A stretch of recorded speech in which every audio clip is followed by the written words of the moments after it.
Le mécanisme de fixation des prix n'a rien à voir avec les résultats de la SONABI.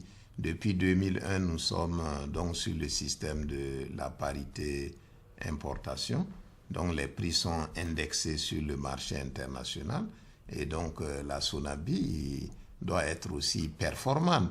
Si la SONABI réussit donc à avoir des prix d'achat nettement en deçà, bon, ça fait partie de ses performances. Sur chaque litre d'essence, de gasoil ou de pétrole, la SONABI prélève une marge pour son fonctionnement et surtout pour réaliser les gros investissements profitables à la consommation nationale. Mais le problème des prix réside moins dans les marges que dans la structure des prix composée de 13 éléments. Ce graphique donne un aperçu de la structure des prix des produits pétroliers au Burkina. Les droits et taxes de l'État représentent 36% contre 39% du prix d'achat chez le consommateur final. Les coûts de transport et de transit représentent 5% et 7% des marges servent à alimenter les subventions de l'électricité. Les frais et marges des distributeurs sont de 4% et de 5% pour les détaillants. Et enfin, la SONABI ne prélève pour elle-même que 4 à 5%. Si nous faisons le rapprochement entre le poste frais et marges importateurs qui correspond à la rémunération de la SONABI dans la structure des prix au prix de vente aux consommateurs, donc appelé prix de vente détail à la pompe, la part de la SONABI représente 4 à 5%, ce qui correspond en valeur absolue à 26 francs, au maximum 28 francs le litre, pour le produit le plus cher payé.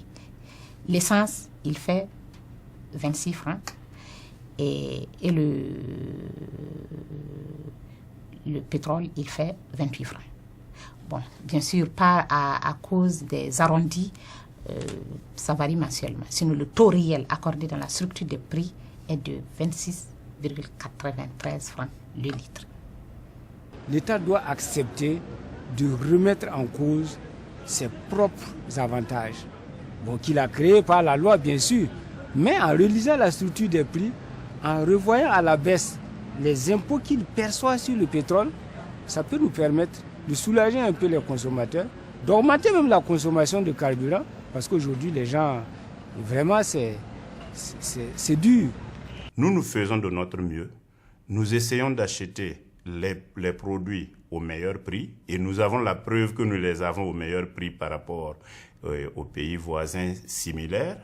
Mais évidemment, notre distance et aussi les différents intervenants au niveau donc de la chaîne font que nos prix, pour la plupart du temps, semblent plus élevés qu'ailleurs.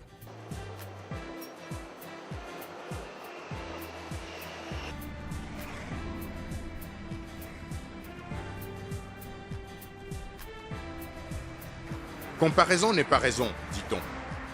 Mais un détour chez les voisins pourrait nous éclairer sur ce qui est cité par certains consommateurs comme un exemple. Ici, nous sommes à Bamako, capitale du Mali. Le Mali où, contrairement au Burkina Faso, tout le secteur des hydrocarbures est entièrement libre.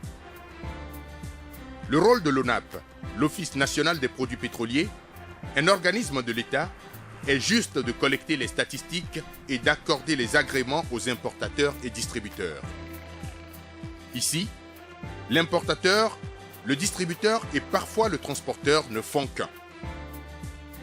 Nous avons subi de plein fouet l'augmentation donc, des prix extra-raffinerie, mais l'État malien nous a accompagnés dans cette difficulté en n'autorisant pas l'application de la vérité des prix.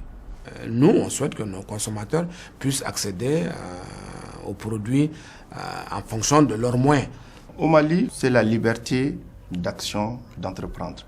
Nous, les opérateurs économiques, nous agréés, nous avons le droit d'importer. On lève les licences d'importation, les intentions d'importation. Nous importons sur nos propres agréments, sans intervention de l'État.